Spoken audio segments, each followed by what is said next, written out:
Start करेंगे Nifty 50 से और समझेंगे कि कल के लिए क्या कर सकते हैं। ठीक है ना। तो थोड़ा सा जो है ना, मैं आपको प्रोजेक्शन समझाने की कोशिश करूँगा, उस चीज़ को समझिएगा। ठीक है ना। देखिएगा होता क्या है कि मानिएगा कि मार्केट यहाँ से नीचे आ रहा है, डाउन साइड में मोमेंटम आ रहा है, तो फिर क्या होता है, मार्केट एक सपोर्ट पर आकर खड़ा हो जाता है। ठीक है। जब वो सपोर्ट पर आता है तो वो एक यहाँ से पुल बैक लेता है। ठीक है। पुल बैक लिया और पुल बैक लेने के बाद क्या करता है, मार्केट नीचे आता है। नीचे आता है तो लोग क्या करते हैं, वो सपोर्ट पे अगेन बाय करने की कोशिश करते हैं, बट वो यही गलती करते हैं। ठीक है ना। ये नहीं करना, हमें वेट करना होगा एक कंसोलिडेशन जोन का। ठीक है ना। जब तक यहाँ पर डबल टॉप नहीं बन जाता, डबल टॉप बन गया, डबल टॉप के बाद अगर इसको ब्रेकआउट करता है, इसको ब्रेकआउट करेगा। ब्रेकआउट करने की भी कंडीशंस होती हैं, जैसे मानेगा कि यहाँ से ये ऊपर गया, अगेन अब ये अपने लो के पास ना आए। ठीक है। यहीं कहीं पर एक रेंज बनाना स्टार्ट करे। अगर यहाँ कहीं पर रेंज बनाता है, उसके बाद निकलता है, तब एक मोमेंटम हमें अच्छा देखने को मिलता है। ठीक है। और एक होता है ट्रैप, कि बायर ट्रैप हो गया या सेलर ट्रैप हो गया, उस चीज़ को समझते हैं। मार्केट डाउन आ रहा है। ठीक है। एक सपोर्ट पर आकर स्टेबल हुआ, ऊपर गया, ऊपर जाने के बाद नीचे आया। ठीक है। नीचे आने के बाद मार्केट ने क्या किया, एक बुलिश कैंडल आकर इस लाइन के ऊपर क्लोज कर दिया, सपोर्ट के ऊपर क्लोज कर दिया, और रिट्रेसमेंट लेने के बाद मार्केट ऊपर साइड में निकल जाता है। ठीक है। यहाँ पर क्या हुआ, यहाँ पे सेलर ट्रैप हो गया। जब सेलर ट्रैप होगा तो बायर जो होगा एग्री होगा, बायर होगा जो एग्री होगा यहाँ पे ट्रेड को पंच करने के लिए। ठीक है ना। तैयार रहेगा वो कि यहाँ से जो है रिट्रेसमेंट हुआ, उसके बाद आपको जो बाइंग देखने को मिलेगी ना, वो बहुत ज़बरदस्त बाइंग देखने को मिलती है। ठीक है। यही सिनेरियो डाउन साइड का होता है। मानेगा कि ये रेजिस्टेंस है, मार्केट यहाँ से ऊपर जा रहा है। ठीक है। बट ऊपर जाता हुआ मार्केट ना साइडवेज बहुत ज़्यादा हो जाता है, साइडवेज हो जाएगा, साइडवेज रहेगा, साइडवेज रहेगा, फिर ऊपर निकल जाएगा एकदम, फिर साइडवेज रहेगा, साइडवेज रहेगा, साइडवेज रहेगा, फिर ऊपर जाएगा, बहुत ज़्यादा साइडवेज रहता है। फिर वो एक टाइम रेजिस्टेंस के पास जब आता है तो वो ऊपर जाता है, ऊपर जाने के बाद रेजिस्टेंस को फेल कर देता है। ठीक है। तब रेजिस्टेंस ब्रेकआउट होता है, यहाँ पर लोग बाइंग करते हैं, दबाकर बाइंग करते हैं कि लेवल ब्रेकआउट हो गया। और यहाँ पर जो है बाइंग जब दबाकर होती है, लोग ज़्यादा क्वांटिटी के साथ जाते हैं, वहीं फंसते हैं। ठीक है। वो क्या करता है कि रेजिस्टेंस के नीचे आके क्लोज करता है, रिट्रेसमेंट लेता है और धाड़ से गिरता चला जाता है। ठीक है। यही सिनेरियो निफ्टी सेंसेक्स के अंदर बना था, जो कि मैंने 84,000 के 84,400 में आपको बताया था। ठीक है ना। अब हम बात करेंगे कल के लिए, कल क्या हो सकता है। ठीक है। देखिए रेंज बहुत बड़ा हो चुका है, रेंज मल्टीपल टाइम आप देखिए मार्केट साइडवेज हो रहा है, उसके बाद निकल रहा है, साइडवेज हो रहा है, साइडवेज हुआ, गैप अप हुआ, उसके बाद फिर साइडवेज, फिर डाउन, फिर मार्केट रेंज में आ जा रहा है। तो ये कुछ 2 दिन से आप देख रहे हो, तो कोई भी खास एक मोमेंटम हमें देखने को नहीं मिल रहा है। अब क्या होने वाला है, इस चीज़ को समझिएगा। ठीक है। क्या हुआ है, देखिए 26,000 के आसपास से अगर आप देखेंगे, 26,000 के आसपास से ही मार्केट ने जो है एक हमें सेल दिखाया है। ठीक है ना। सेल ऑफ दिखाया है, तो हमारे पास की लेवल हमारा 26,000 ही रहेगा। 26,000 के ऊपर जब तक नहीं निकल जाता है, हम बाइंग नहीं करेंगे। ठीक है ना। सिनेरियो क्या बन रहा है, सिनेरियो टोटल ऑफ टोटल आप देखेंगे तो सेलिंग का सिनेरियो बन रहा है। ठीक है। ये सपोर्ट हमारे पास क्रिएट हो चुका है, जो कि एक ट्रेंड लाइन है। ठीक है। अब देखिए, अगर मानिएगा कि अगर ये ट्रेंड लाइन ब्रेकआउट हो जाती है, तो उसके बाद हमारे पास सपोर्ट क्या निकल कर आएगा, सपोर्ट हमारे पास फर्स्ट सपोर्ट जो निकल कर आएगा वो ये निकल कर आएगा। ठीक है। जो कि 25,850 के आसपास आप मिनिमम मैक्सिमम मान सकते हैं। ठीक है। देखिए राउंड फिगर लेवल से अगर हम मार्क करेंगे तो थोड़ा सा ऊपर आ रहा है, तो हम यहाँ पर इसको मार्क कर लेते हैं, मतलब 25,850 हमारे पास सपोर्ट रहेगा, ये ट्रेंड लाइन ब्रेकआउट हो जाने के बाद। ठीक है। उसके बाद अगर हम सपोर्ट की बात करते हैं, तो नेक्स्ट सपोर्ट हमारे पास रहेगा 25,800, राउंड फिगर मान लीजिएगा। 25,800 इस लेवल के नीचे सस्टेन करता है, 25,780 के नीचे अगर सस्टेन करता है, तब हमें नेक्स्ट फॉल देखने को मिलेगा। ठीक है। ये 15 मिनट का टाइम फ्रेम है, इस चीज़ का ध्यान रखिएगा। कल हो क्या सकता है, कंडीशन नंबर फर्स्ट में। ठीक है।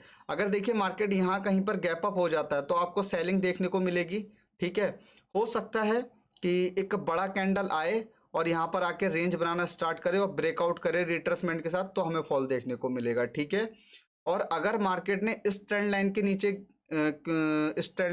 गैप डाउन हो जाता है, तो रिट्रेसमेंट का वेट करें, ज़्यादा बड़ा गैप डाउन होगा तो हो सकता है यहाँ से बाइंग आना पॉसिबल हो, ठीक है।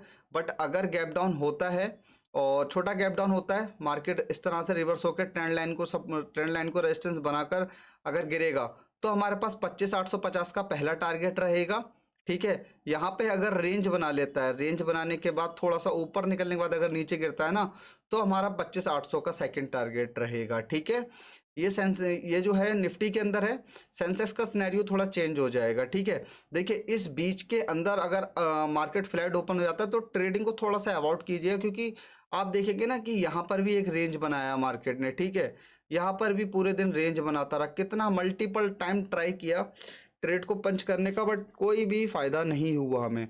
जब तक एक बढ़िया मोमेंटम नहीं आएगा, जब तक एक अच्छा ट्रेड हमें देखने को नहीं मिलेगा, ठीक है ना। तो इस चीज़ का आप ध्यान रखिएगा। देखिए मार्केट जाता तो ऊपर स्लोली स्लोली, बट जब गिरता है ना तो तेज़ी से फॉल आता है, तो वो फॉल हम कैप्चर करेंगे बिल्कुल, और उसमें हमें टारगेट भी अच्छे देखने को मिलेंगे, ठीक है। बात करेंगे हम सेंसेक्स की, और सेंसेक्स के अंदर अगर आप देखेंगे तो मैंने जो लेवल बताया था ना आपको 84,400 का, वहीं पर मार्केट ने ऊपर गया। ये 15 मिनट का टाइम फ्रेम है, 5 मिनट टाइम पे पूरी कैंडल एक बुलिश कैंडल थी, वहीं से मार्केट ने ट्रैप किया। ट्रैप करने के बाद ये रिट्रेसमेंट भी मान सकते हैं, ठीक है इसको, और उसके बाद मार्केट ने फॉल करना स्टार्ट किया है। अब क्या हो सकता है, ठीक है। देखिए अगर मार्केट 84,400 के ऊपर गैप अप हो जाता है, सिनेरियो पूरा चेंज हो जाएगा, ठीक है। यहाँ पे अगर मानिए इसके ऊपर सस्टेनेबल हो जाता है, रेंज बना लेता है, तो 84,800 का हमारा टारगेट रहेगा, 84,800 का हमारा टारगेट रहेगा। यहाँ पे आकर अगर कंसोलिडेशन कर लेता है मार्केट और ऊपर निकल जाता है, तब हमें और भी बड़े टारगेट देखने को मिल सकते हैं, ठीक है। बट मुझे लगता है 84,000 मिनिमम मिनिमम ही मूवमेंट आएगा अपसाइड के लिए, ठीक है ना। और अगर हम गैप डाउन की बात करते हैं, गैप डाउन की अगर हम बात करेंगे, तो गैप डाउन के अंदर आप एक चीज़ मान लीजिएगा, जब तक मार्केट इस लेवल को ब्रेकआउट नहीं करता, 84,000 जो कि साइकोलॉजिकल लेवल है, उसको ब्रेक डाउन नहीं करता, जब तक हमें एक फॉल देखने को नहीं मिलेगा। मानिएगा 84,000 के नीचे हमें क्लोजिंग मिल जाती है, ठीक है, गैप डाउन होता है, उसके नीचे जो है हमें 84,100 के नीचे अगर हमें क्लोजिंग मिल जाती है, देखिए यहाँ से लेकर ये देखिए 84,000 का लेवल है, ये साइकोलॉजिकल सपोर्ट है, और ये भी एक सपोर्ट है। यहाँ से लेके यहाँ तक जितना हो सकता है ना, वहाँ पे हमें ट्रैप करने का कोशिश करेगा मार्केट, हमें यहीं पर थोड़ा सावधान रहना है। एक अच्छा फॉल जो आएगा ना, वो 83,900 के नीचे ही आएगा, 83,900 के नीचे जब निकल जाएगा, तब एक हमें ज़बरदस्त मूवमेंट देखने को मिल सकता है, ठीक है। उससे पहले क्या होगा, मानिएगा कि अगर मार्केट इस जगह पर गैप डाउन हो जाता है, अगर मार्केट यहीं से रिवर्स हो गया अपसाइड के लिए, तो रिट्रेसमेंट लेके मार्केट फिर 844 के पास अगेन आ जाएगा, 84,400 के पास अगेन आएगा, पुल बैक लेके ये लेवल ब्रेकआउट होने के चांसेस ज़्यादा रहेंगे, ठीक है। और अगर मार्केट के अंदर मानिएगा कि अगर मार्केट इस लेवल के नीचे खुल जाता है, गैप डाउन हो जाता है और यहीं पर सस्टेन हो जाता है, उसके बाद अगर लो ब्रेक करेगा ना, तो एक हमें अच्छा मोमेंटम देखने को मिलेगा, जो कि 83,900 के आसपास होगा। और यहाँ पर अगर रेंज बना लिया मार्केट ने, और रेंज बनाने के बाद अगर मार्केट यहाँ से ब्रेक डाउन हो जाता है, तो फिर हमारे पास गैप फिल होने के चांसेस ज़्यादा रहेंगे, ठीक है ना। ये गैप फिल नहीं, बड़ा वाला गैप फिल होने के चांसेस ज़्यादा रहेंगे, जो कि आपने देखा काफ़ी बड़ा, ये वाला गैप फिल होने के चांसेस बहुत ज़्यादा हो जाएंगे, ठीक है ना, अगर 83,900 के नीचे क्लोजिंग मिल जाती है हमें तो। बट ऐसा देखेंगे क्या करता है मार्केट कल, उसके बाद ही कुछ समझ पाएंगे हम, ठीक है। बट अभी क्या है ना कि सिंपल मान लीजिएगा कि मार्केट इसी रेंज में है, 84,100 से लेके 84,400 के बीच में मार्केट है, ठीक है ना। तो इस बीच में मार्केट के अंदर क्वांटिटी थोड़ी कम रखिएगा, ओके। जैसा ही कुछ अच्छा बनेगा ना, मैं आपको अपडेट करूंगा, जैसे कि मैंने यहाँ पर आपको अपडेट किया, एसएल हिट भी हुए, फिर अगेन यहीं से जब हमने ट्रेड बाय किया तो ऑलमोस्ट हमें कुछ नहीं तो 70 पॉइंट के आसपास हमें मूवमेंट मिला है, मॉर्निंग की ट्रेड में मूवमेंट मिला, बट इतना खास नहीं था। तो इस चीज़ का ध्यान रखिएगा, ओके। अदरवाइज़ कोई भी हेल्प चाहिए हो आपको तो मुझे कमेंट कर सकते हैं, और टेलीग्राम चैनल पे आप मेरे को मैसेज भी कर सकते हैं, किसी कुछ भी प्रॉब्लम होता है आपको ट्रेड वगैरह में, ठीक है ना। Thank you so much.